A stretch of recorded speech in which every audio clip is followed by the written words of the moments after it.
Bienvenidos, mi nombre es Marta Arenas, estudiante del Diplomado en Neurociencia, y hoy vamos a hablar del sistema nervioso. Vamos a hablar de sus generalidades, sus conceptos, cómo se divide y cuáles partes lo conforman, sus funciones y algunas cosas más. El sistema nervioso central es uno de los sistemas más importantes, perfectos y especializados del cuerpo humano, ya que ovala todas y cada una de las funciones de nuestro organismo, es decir, es el conjunto de elementos que está relacionado con la recepción de los estímulos, la transmisión de los impulsos y la activación de los mecanismos de los músculos.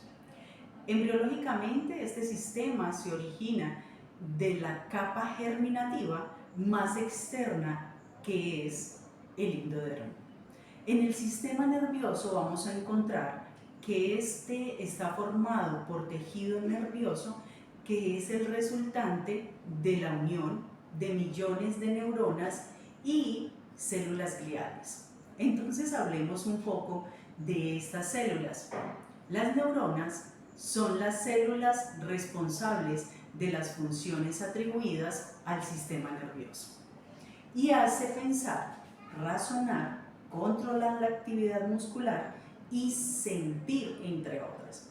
Estas son células excitables que conducen los impulsos que hacen posible todas las funciones del sistema nervioso. Las neuronas representan la unidad básica, funcional y estructural del sistema nervioso. Y vamos a encontrar en el encéfalo humano alrededor de 100.000 millones de neuronas. Aunque pueden tener distintas formas y tamaños, todas las neuronas tienen una estructura básica y consta de 3 partes esenciales, que son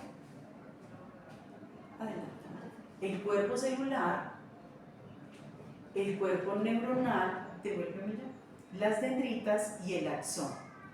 El cuerpo somal neuronal contiene el núcleo y el citoplasma con todas sus organelas intracelulares rodeado por la membrana plasmática. Las dendritas son prolongaciones cortas y ramificadas, en general múltiples, a través de las cuales las neuronas reciben los estímulos procedentes de neuronas vecinas, con las cuales establecen una sinapsis o contacto entre ellas. El axón es una prolongación única y de longitud variable a través de la cual el impulso nervioso se transmite desde el cuerpo celular a otras células nerviosas o otros órganos del cuerpo.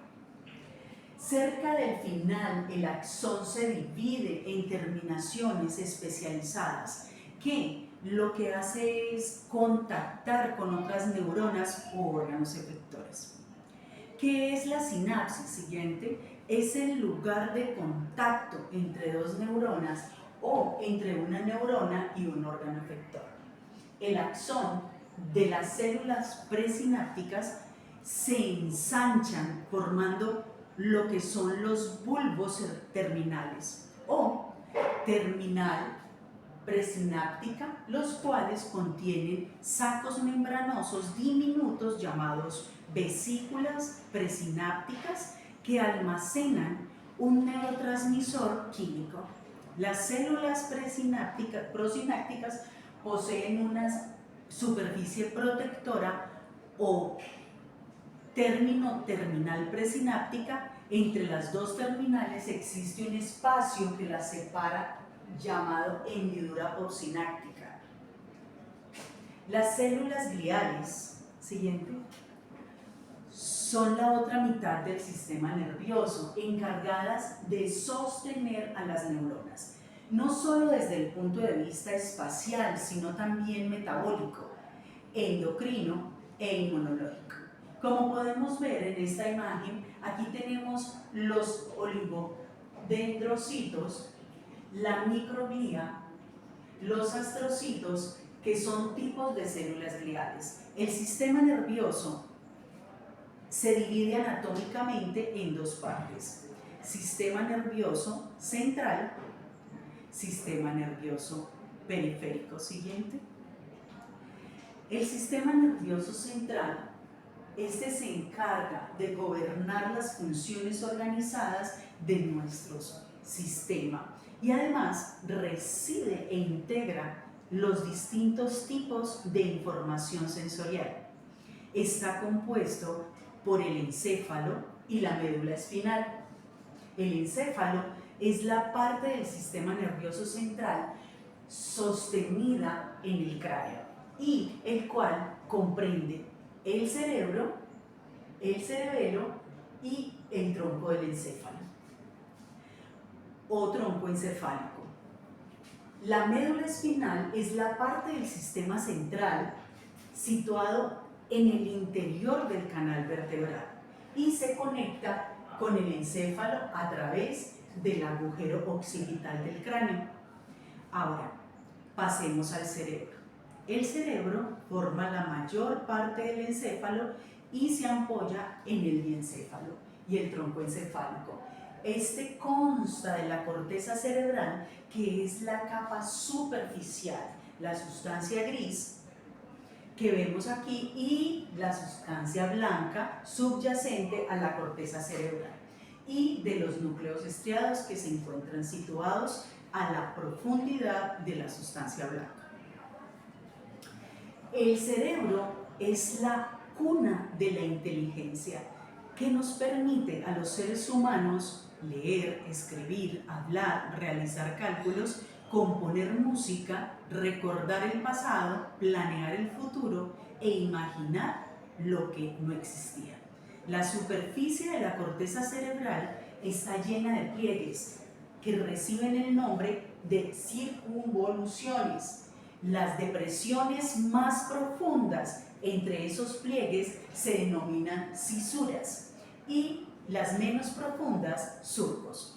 Las cisuras más prominentes es la hendidura interhemisférica que divide el cerebro en dos hemisferios, derecho e izquierdo. Cada hemisferio cerebral se subdivide en cuatro lóbulos que en realidad son 6, porque también tenemos el lóbulo ínsula y el lóbulo límbico. Entonces, por ejemplo, tenemos el lóbulo frontal, los parietales, los temporales y el occipital. Y no olvidemos el lóbulo ínsula y el lóbulo límbico. El occipital está separado de los lóbulos parietales por una cisura denominada cisura central o cisura de Rolando en la cara externa de la corteza cerebral, que corresponde a esta parte. Hay una cisura que une a una dirección antero-posterior que se llama cisura de Silvio, que divide el lóbulo frontal del lóbulo temporal. Y en la cara interna del lóbulo occipital vamos a encontrar la cisura calcarina. Y esa cisura que divide el lóbulo parietal del lóbulo occipital se llama cisura parieto-occipital. Ahora pasemos al cerebelo. El cerebelo ocupa la porción póstero-inferior de la cavidad craneal, atrás del bulbo raquídeo y protuberancia. El cerebelo se encuentra separado del cerebro a través de la tienda del cerebelo, la cual es una prolongación de la dura madre y proporciona un sostén a la parte posterior del cerebelo. El cerebelo se une al tronco encefálico por medio de 3 pares de haces de fibras o péndulos cerebelosos. Tenemos el péndulo cerebeloso medio, el péndulo cerebeloso superior y el péndulo cerebeloso inferior. La función principal del cerebelo es la coordinación de los movimientos. El cerebelo evalúa cómo se ejecutan esos movimientos que inician las áreas motoras del cerebro. En caso de que no se realice en forma armónica y suave, el cerebelo lo detecta y envía un impulso de retroalimentación a las áreas motoras para que corrijan el error y se modifique el movimiento. Adicional, el cerebro participa en la regulación de la postura y el equilibrio. Ahora, pasemos a hablar del tronco encefálico. El tronco encefálico es una estructura, consta de 3 partes. De inferior a superior tenemos el bulbo raquídeo, el varolio y o llamado protuberancia, el varolio o el mesencéfalo. Del tronco encefálico salen 10 de los 12 pares craneales, los cuales se ocupan de la inervación y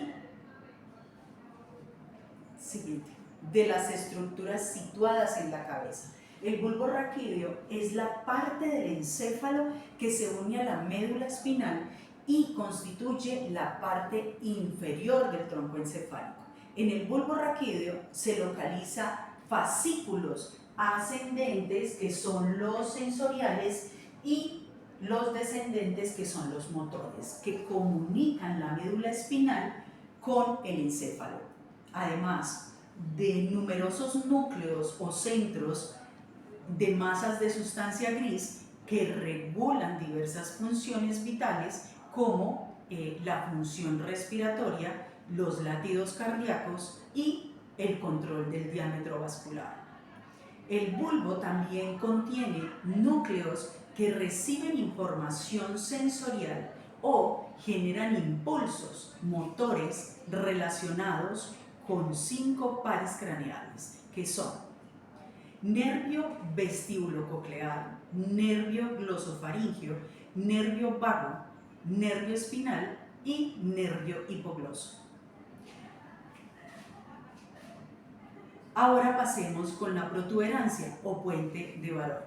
Esta está situada por encima del bulbo raquídeo y, al igual que el bulbo, está compuesta por núcleos y los ascendentes sensoriales descendentes a los motores, y también contienen núcleos que participan junto al bulbo en la regulación de la respiración, así como núcleos relacionados con 4 pares craneales, que son el nervio trigémino, el nervio motor, el nervio motor ocular externo, el nervio facial y el nervio vestíbulo coclear. También tenemos la última parte del tronco encefálico, que es el mesencéfalo. El mesencéfalo se extiende desde la protuberancia hasta el diencéfalo y, al igual que el bulbo y la protuberancia, contienen núcleos y fascículos. Entre los núcleos que comprenden el mesencéfalo vamos a tener la sustancia negra y los núcleos rojos, el izquierdo y el derecho, los cuales participan en la regulación subconsciente de la actividad muscular. Entonces, los núcleos mesencefálicos relacionados con los pares craneales son el nervio motor ocular común y el nervio patético. Más adelante estaremos hablando acerca de estos pares craneales. Siguiente. La médula espinal se localiza en el conducto raquídeo de la columna vertebral, la cual está formado por la suposición de los agujeros vertebrales que conforman una sólida coraza que protege y envuelve lo que es la médula espinal. La médula espinal tiene una forma cilíndrica, aplanada por su cara anterior y se extiende desde el bulbo raquídeo hasta el borde superior de la segunda vértebra lumbar. Por su parte, cada termina en una forma de cono que es llamado cono medular, debajo del cual encontramos la cola de caballo, que es un conjunto de raíces motoras y sensitivas, lumbares y sacras. La médula consiste en 31 segmentos espinales o metámeras, y de cada segmento emerge un par de nervios espinales, como podemos ver en esta imagen. Los nervios espinales o raquídeos constituyen la guía de comunicación entre la médula espinal y la inervación de regiones específicas del organismo. Cada nervio raquídeo o espinal se conecta con un segmento de la médula mediante dos asas de axones llamados raíces. Aquí tenemos la raíz posterior, anterior y posterior, anterior y posterior. La raíz posterior o dorsal solo tiene fibras sensoriales y conduce los impulsos desde la periferia hacia el sistema nervioso central. Cada una de esas raíces también tiene un engrosamiento llamado ganglio de la raíz posterior o dorsal, donde están los cuerpos de las neuronas sensitivas. La raíz anterior o vertebral contiene los axones de neuronas motoras que conducen los impulsos desde el sistema nervioso central hacia la periferia, es decir, hacia las células efectoras. Ahora pasemos a hablar del sistema nervioso periférico.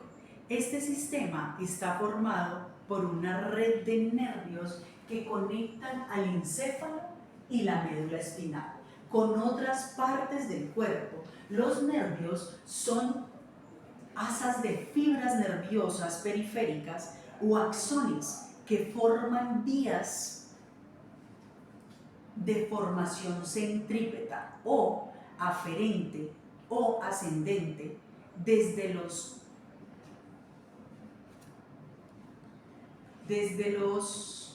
es decir, ascendente desde los receptores sensoriales hasta el sistema nervioso central. Y vías también centrífugas o eferentes, descendentes desde el sistema nervioso central a los órganos efectores o motores. Como ya sabemos, los nervios que se originan en el encéfalo se denominan nervios craneales y los que se originan en la médula espinal se denominan nervios raquídeos o espinales. También en este sistema nervioso periférico tenemos los ganglios, que son pequeños acúmulos de tejido nervioso conformados con forma ovoide, situados en el sistema nervioso periférico, los cuales contienen cuerpos neuronales y están asociados a nervios craneales o nervios espinales. Es decir, son acúmulos de soma o cuerpos neuronales, mientras que los nervios son acúmulos o haces de axones de las neuronas. Volviendo al corte transversal de la médula espinal, encontramos esta zona oscura en forma de H, que es denominada la sustancia gris. Su color grisáceo oscuro se debe a la escasez de mielina. A su alrededor hay una zona más clara y es llamada sustancia blanca, y está formada por fibras nerviosas, mielínicas y tejidos neuronucleares. En el cerebro también encontramos la sustancia blanca y la sustancia gris.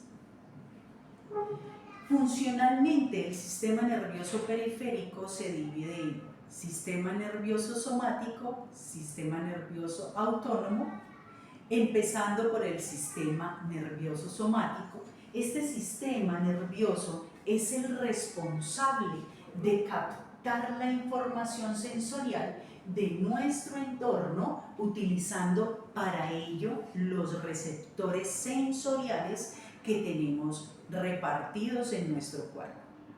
Y esa información se transmite hacia el sistema nervioso central, que se encarga de ejecutar las órdenes a través de las neuronas motoras, que conducen los impulsos nerviosos hacia los músculos esqueléticos.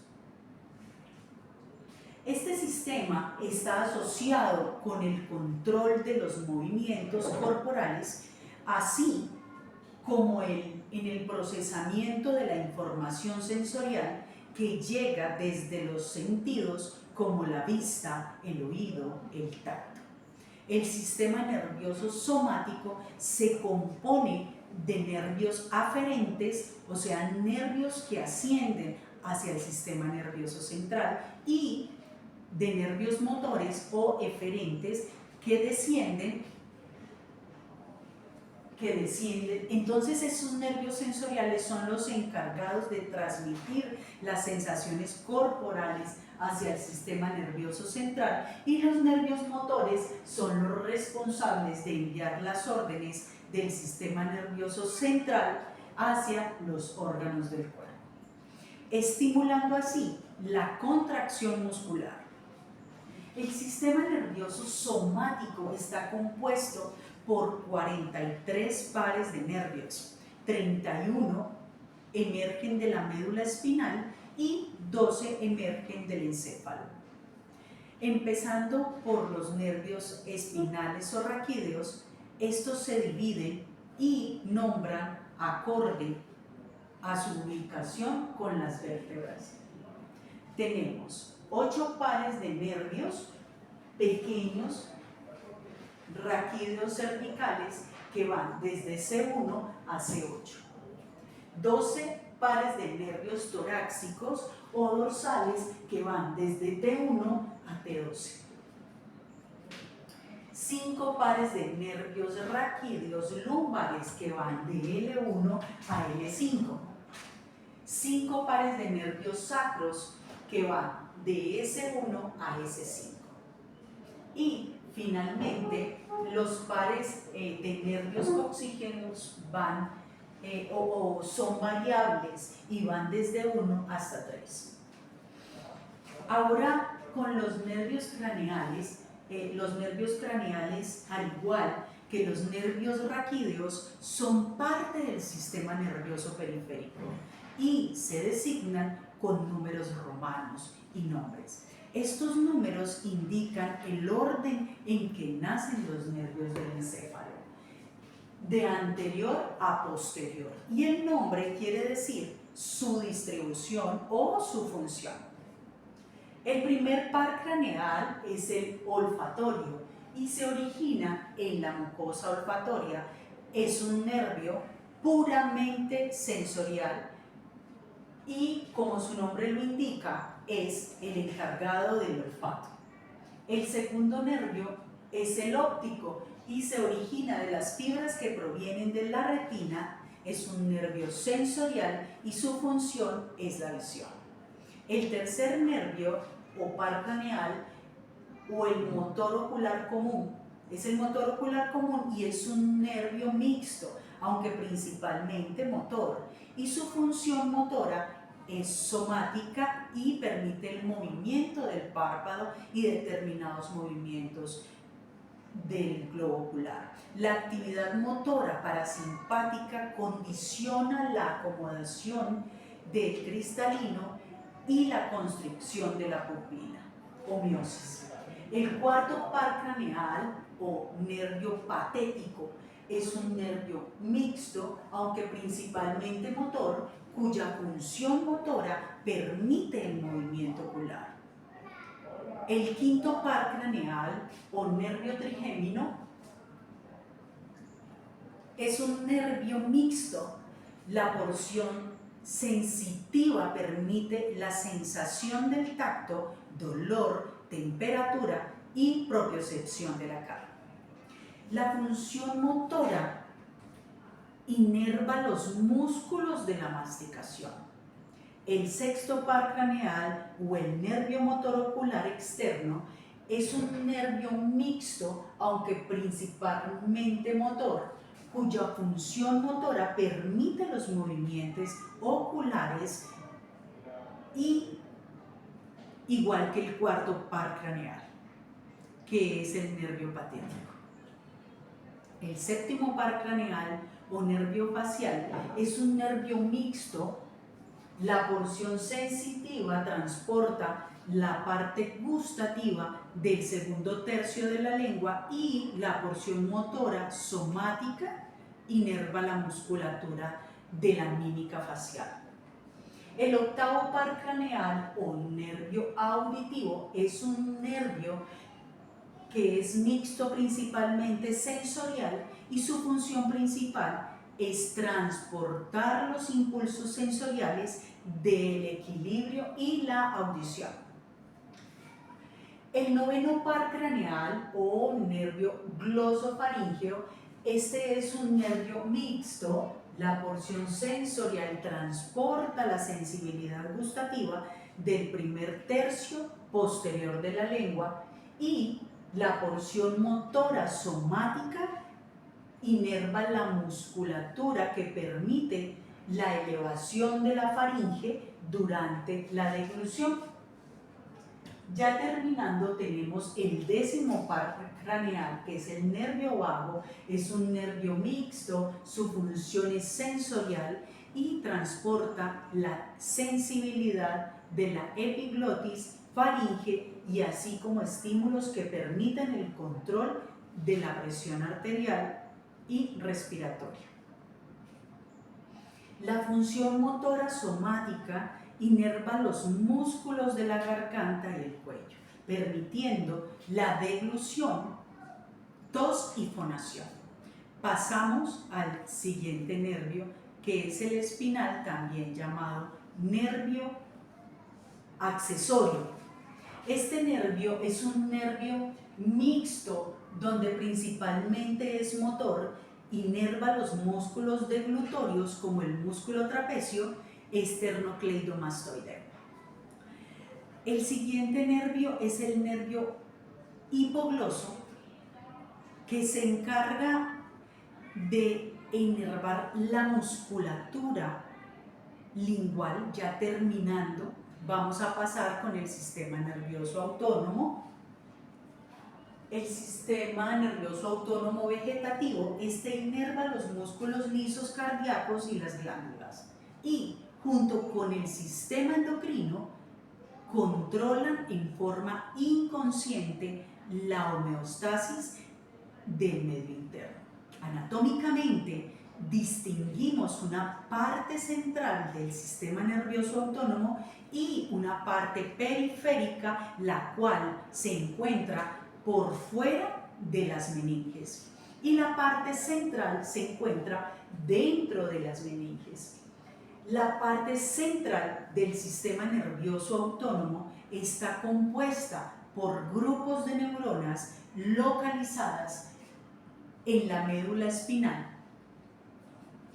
Está compuesta por grupo de neuronas localizadas en la médula espinal y el tronco cerebral. Entonces, por ejemplo, en los bulbos, donde hay centros de nervios que regulan la frecuencia cardíaca, la presión arterial y la respiración, también está compuesta por la parte central, por grupos de neuronas localizadas en el sistema límbico y el hipotálamo.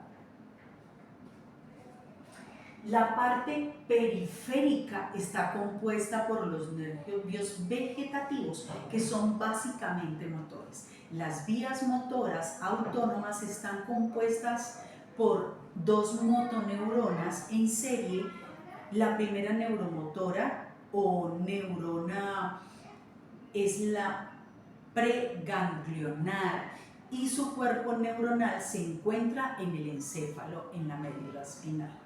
Y su axón sale del sistema nervioso central como parte de los nervios craneales o raquídeos. Estos axones que vemos aquí se extienden hacia un ganglio autónomo donde establece una sinapsis con la segunda motoneurona, que es la neurona postganglionar, la cual inerva hacia el órgano efector. La porción motora del sistema nervioso autónomo tiene dos divisiones principales: el sistema nervioso simpático y el sistema nervioso parasimpático. Muchos órganos, como vemos aquí, reciben inervación simpática y parasimpática. Y en general, como vemos, en un mismo órgano tiene funciones antagónicas. El sistema nervioso simpático se origina en la neurona situada en la parte lateral de la sustancia gris de la médula espinal, desde T1 hasta L2. Estas fibras, denominadas preganglionares, salen de la médula espinal a través de los nervios raquídeos y pasan hacia los ganglios de la cadena simpática paravertebral, y luego de allí se dirigen hacia los tejidos y órganos efectores. Con el sistema nervioso parasimpático, las fibras de este sistema nervioso se originan en el cráneo y el sacro. La parte craneal se origina en los núcleos parasimpáticos de los pares craneales, el tercer par craneal, el nervio motorocular común, el séptimo, que viene siendo el nervio facial, y el noveno, que es el glosofaringeo, y el décimo, que es el nervio vago. En la parte sacra, este se origina en la región lateral de la sustancia gris de la médula sacra, desde S2 a S3. Como vemos, en esta estructura tenemos diferentes funciones del sistema parasimpático y del sistema simpático. El sistema nervioso simpático lo que hace es que nos activa para ponernos en una actitud defensiva si algo nos alerta. El sistema simpático acelera el sistema cardíaco, enlentece la digestión, eleva el azúcar en la sangre,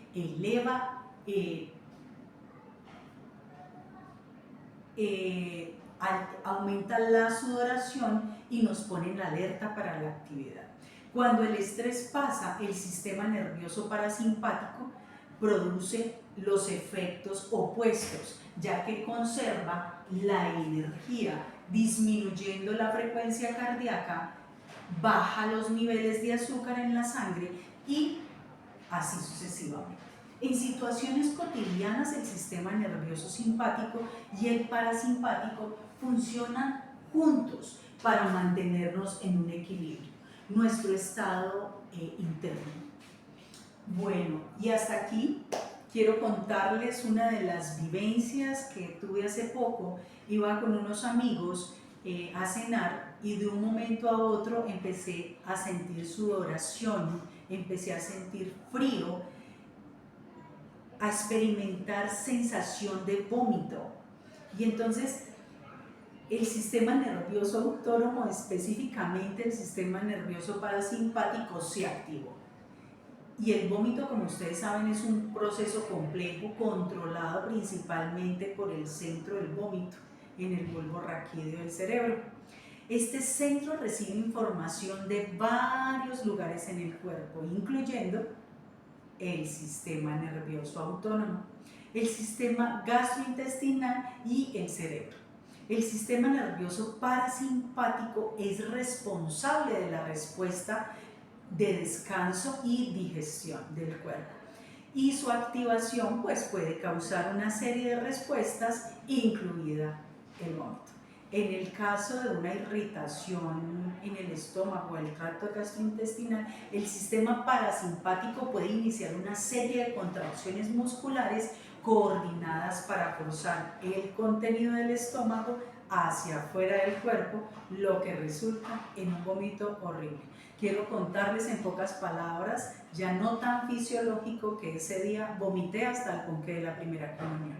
Fue súper complejo, pero empezamos a relacionar todas esas sensaciones que empieza a presentar el sistema parasimpático. Muchísimas gracias.